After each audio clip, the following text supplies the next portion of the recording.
नमस्कार मित्रांनो, माझ्या जीवनातील काही आठवणी आज मी जी आपल्याला आठवण सांगणार आहे प्रकाश आमटे साहेबांची.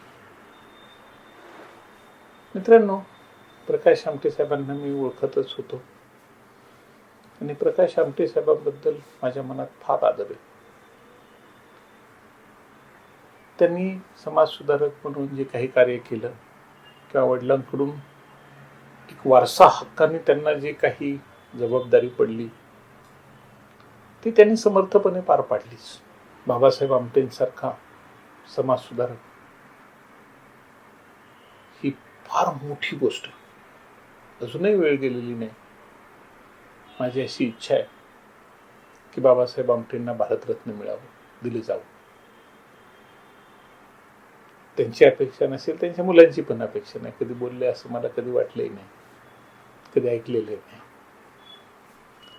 मला प्रकाश आमटेंबद्दल एक आश्चर्य या गोष्टीसाठी की ते जिथं राहतात हेमलकसाला, त्यांचा जो लोक बिरादरी प्रोजेक्ट आहे आणि तिथं अनेक आदिवासी लोकांना मदत करण्याचं जे काम त्यांनी केलेलं आहे, शिक्षणाचं जे काम त्यांनी केलेलं आहे, हा एक फार मोठा आदर्श. मित्रांनो, तिथं ते ज्या भागामध्ये राहतात हा जंगली भाग आहे. तिथं बाजूला एक गुहा आहे आणि त्या गुहेमध्ये एक हिंस्र प्राणी येऊन राहतात. म्हणजे वाघीण किंवा सिंह. आणि प्रकाश बाबा आमटे यांच्या ती फार रिस्पेक्ट करते. इतिहासामध्ये आम्ही वाचलेले कधी की तानसेन वगैरे जेव्हा गाणी गायची, त्यांची गाणी ऐकताना हिंस्र प्राणी त्यांचं हिंस्रपण विसरून जायचे आणि ते गाणं ऐकत बसायचे आणि त्याच्या बाजूला दुसरे प्राणी पण येऊन बसायचे. मित्रांनो, हा जो किस्सा आहे तानसेन बद्दलचा, हा किती खरा खोटा किती खोटा मला माहिती नाही, पण वाचलेला आहे, ऐकलेला आहे. मित्रांनो, प्रकाश बाबा आमटे हे मला तितकेच मोठे ग्रेट वाटतं, कारण त्यांच्याबद्दल मी एक किस्सा ऐकलेला आहे की तिथं सिंहीण राहत होती आणि ती बाळंत झाली आणि प्रकाश बाबा आमटे स्वतः त्या सिंहिणीला बघायला तिच्या गुहेत चालले होते. तर आजूबाजूच्या लोकांनी अडवलं त्यांना, जाऊ नका म्हणून. अशा अवस्थेमध्ये सिंहीण फार हिंस्र झालेली असते आणि ती अटॅक करू शकते, माणसाचा जीव घेऊ शकते, तुम्ही जाऊ नका. तर म्हणे, नाही हो, असं कसं, माझी चांगली ओळख आहे आणि असं काही होणार नाही. आणि ते आत गेले आणि सिंहिणीला धरून बाहेर घेऊन आले आणि बाहेर जे काही लोक बसले होते त्यांना त्यांनी नमस्कार करायला लावला आणि नंतर मग मध्ये नेऊन तिला सोडलं आणि परत आले. आजूबाजूच्या लोकांना एवढं आश्चर्य वाटलं की हे घडलं कसं. आणि मित्रांनो, माझ्या मनात एक इच्छा होती की कधीतरी एखादी संधी यावी आणि मला प्रकाश आमटेंसोबत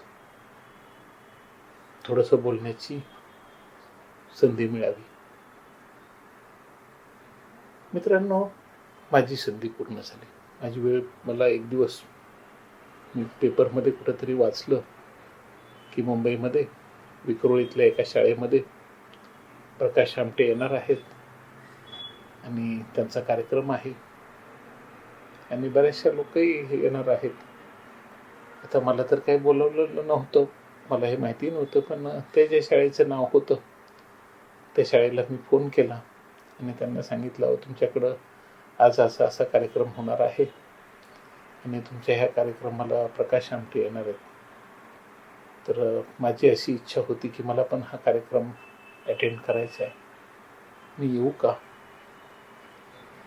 तर त्यांनी मला सांगितलं, नुसतं याच नाही तर आम्ही तुम्हाला प्रकाश आमटेंच्या बाजूला स्टेजवर बसायची संधी देऊ. म्हटलं बापरे, हे तर फारच छान झालं. आणि मित्रांनो, मी जेव्हा कार्यक्रमाच्या आधी तिथं पोचलो, कार्यक्रम सुरू व्हायला वेळ होता आणि प्रकाश आमटे त्यांच्या पत्नी आलेल्या होत्या आणि संयोजकांनी मला नेऊन त्यांच्या बाजूला बसवलं की हे मच्छिंद्र चाटे. आणि माझं नाव ऐकून त्यांनाही थोडंसं आश्चर्य वाटलं, कारण ते माझं नाव जाणून होते की तुमचे चाटे कोचिंग क्लासेस नागपूरमध्ये खूप गाजले वगैरे, किंवा तुमच्याबद्दल आम्ही ऐकून आहोत वगैरे. पण मित्रांनो, मग मी त्यांना तो किस्सा सांगितला की मी तुमच्याबद्दल असं असं ऐकलं होतं. आणि जो काही संगीत सम्राट तानसेन असेल, त्याची माझी तर कधी भेट झाली नाही, पण प्राण्यांना हिंस्रपणा विसरण्याची शक्ती देणारा आपल्यासारखा ग्रेट माणूस मला डोळ्यांनी पाहता यावा ही माझी फार इच्छा होती आणि माझी ही इच्छा पूर्ण झाली. मित्रांनो, फार छान बोलले. त्यांचं ते भाषणही त्या कार्यक्रमातलं फार छान झालं. आणि त्यांनी त्यांचा किस्सा सांगितला की मी एकदा बाबांसोबत हेमलकशाला फिरायला गेलो होतो. बाबा आम्हाला सगळ्यांनाच घेऊन गेले होते आणि तिथं राहत त्यावेळेस ते मेडिकल करत होते. प्रकाश आमटे डॉक्टर आहेत, त्यांच्या पत्नी पण डॉक्टर आहेत. तर त्यावेळेस बाबा घेऊन गेले होते आम्हाला. आणि तिथल्या लोकांचं मागासलेपण, त्यांचं मागं राहणं. आणि बाबा आमटे बोलले की अरे प्रकाश, ही लोक कधी नागपूरच्या लोकांबरोबर पोहोचतील रे, ही लोक कधी मोठी होतील, हे लोक या पिछडेपणातून कसे बाहेर पडतील.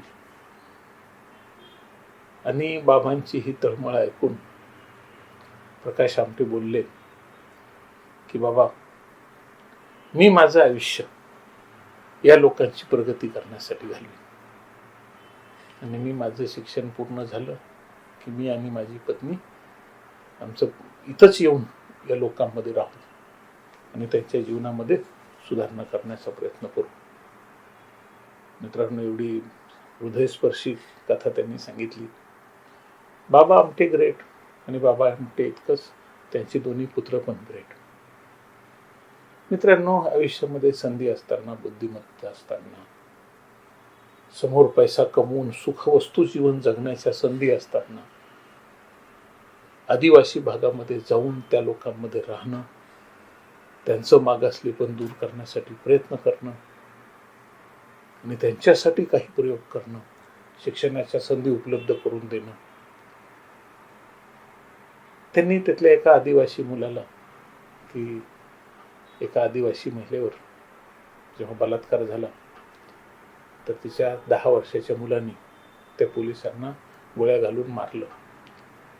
आणि तो येऊन प्रकाश आमटेंना कुणीतरी आणून सोडलं त्यांना, की ह्याला आता वाचवा, कारण ह्याला पोलीस मारून टाकतील. आणि प्रकाश आमटे म्हणले, मी असं काही होऊ देणार नाही, त्या मुलाची चूक नाही, त्याच्या आईवर रेप कराल तर तो मुलगा गप्प कसा बसेल, आणि मी ह्याच्या शिक्षणाची जबाबदारी घेईन. आणि मित्रांनो, प्रकाश आमटे सारख्या व्यक्तीनं त्या मुलाची जबाबदारी घेतली. तो मुलगा पुढे मोठा झाला आणि तो त्याचं शिक्षण पूर्ण करण्यासाठी त्यांनी नंतर त्याला अमेरिकेला पाठवलं आणि अमेरिकेमध्ये तो अत्यंत सक्सेसफुल झाला. तेव्हा त्यांनी प्रकाश आमटेंना भेटण्यासाठी बोलावलं होतं अमेरिकेमध्ये. पण मुंबईच्या अमेरिकन कॉन्सुलेटनी त्यांचा व्हिसा रिफ्यूज केला, किंवा तुमचं अर्निंग काही नाही आणि तुम्ही अमेरिकेत जाऊन काय करणार आहात. तर म्हणा, ठीक आहे, माझ्याजवळ पैसा नाही आहे, पण तो मुलगा माझा खर्च करणार आहे, मला जाऊ द्या.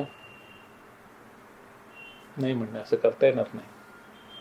आणि मित्रांनो, ही गोष्ट जेव्हा महाराष्ट्राच्या मुख्यमंत्र्यांना कळाली तेव्हा त्यांनी EVS कॉन्सुलेटला स्वतःहून फोन केला आणि त्यांना सांगितलं की अहो, प्रकाश आमटे हे फार ग्रेट व्यक्ती आहेत, त्यांना पैशाची गरज नाही. पूर्ण समाज, पूर्ण देश, पूर्ण हे त्यांना फार मोठा मानतो. तुम्ही त्यांच्या रेकॉर्डवर जाऊ नका, मी त्यांची गॅरंटी घेतो, मी त्यांचा खर्च करतो, तुम्ही त्यांना विजा द्या. आणि तिथून प्रकाश आमटे निघाले होते, मुंबई बाहेर पडत होते, तेव्हा त्यांना फोन आला अमेरिकन कॉन्सुलेटमधून की साहेब परत या, तुमचा विजा तयार आहे, विजा घेऊन जा, तुम्ही अमेरिकेला जाऊ शकता. तर ते म्हटलं माझ्याकडे तर पैसे नाही आहेत, मी तुमच्याशी खोटं पण बोलत नाही. नाही नाही पैशाची गरज नाही, तुम्ही आमचे स्टेट गेस्ट आहात आणि आम्ही तुम्हाला परवानगी देतो, तुमच्यासाठी मुख्यमंत्र्यांचा फोन आला होता वगैरे. तर मित्रांनो, अशी ही ग्रेट माणसं. त्यांनी त्यांचा भाषणाचा किस्सा वगैरे सांगितला आणि सहज मी म्हटलं, म्हणजे प्रोग्राम संपत आला होता स्टेजवरचा, मी म्हटलं एक 2 ओळी सुरेश भटांच्या ऐकवल्या की होता न साधा एवढा एक शब्द मी तुझला दिला. होता न साधा एवढा एक शब्द मी तुझला दिला, एका शब्दासाठी आयुष्य तारण राहिले. वडिलांनी, बाबा आमटे एवढे ग्रेट व्यक्ती, त्यांनी आपल्या मुलाला सांगितलं की बेटा, हे आदिवासी लोक, यांची प्रगती व्हायला पाहिजे, यांना शिक्षणाची संधी मिळाली पाहिजे, यांचा सुद्धा विकास झाला पाहिजे. आणि त्यावेळी तो मुलगा म्हटला त्याप्रमाणे उभं आयुष्य प्रकाश आमटेंनी हेमलकसामध्ये आपला लोक बिरादरी प्रोजेक्ट घालवण्यासाठी घालवलं. होता न साधा एवढा जो एक शब्द मी तुझला दिला, एका शब्दासाठी उभे आयुष्य तारण राहिले. मित्रांनो, खरंच ही ग्रेट माणसं आहेत. कार्यक्रम संपला, संयोजकांनी आमच्या सगळ्यांसाठी जेवणाची सोय केली होती आणि जेवण करत असताना, त्यांच्याशी गप्पा मारत असताना 1-1.5 तास कसा गेला कळलं नाही. मी गेल्यापासून जवळजवळ मी 3:30 वाजता तिथं पोचलो होतो आणि संध्याकाळी 9:30 वाजेपर्यंत, म्हणजे जवळजवळ 5-6 तास या महापुरुषाच्या संपर्कामध्ये होतो. मित्रांनो, हे खरंच महापुरुष आहे की एवढ्या संधी असताना. आज सहज काहीतरी एक चर्चा चालली होती की समाज सुधारणेमध्ये अशी ग्रेट माणसं शोधणं फार अवघड आहे.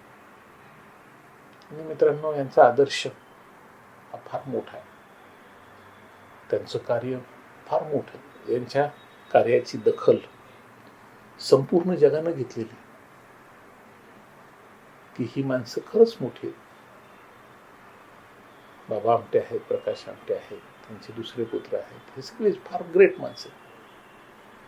आणि मित्रांनो, त्यांच्यासोबत मला बोलता यावं, बोलता आलं, त्यांच्यासोबत बसता आलं. मला त्यांनी बोलावलं होतं की सर तुम्ही एकदा हेमलकसाला या, माझी जायची इच्छा आहे, पण येणाऱ्या काळामध्ये मी अवश्य एकदा त्यांना भेटून येईन. आणि मित्रांनो, त्यांचा आजचा हा किस्सा मला ऐकवताना मनापासून समाधान वाटलं. ज्या वाचकांनी हा किस्सा ऐकला त्यांनी सुद्धा प्रकाश आमटेंसारखं एखादं स्वप्न आपल्या डोळ्यासमोर ठेवावं आणि ते पूर्ण करण्याचा प्रयत्न करावा, हीच मनापासून इच्छा. नमस्कार.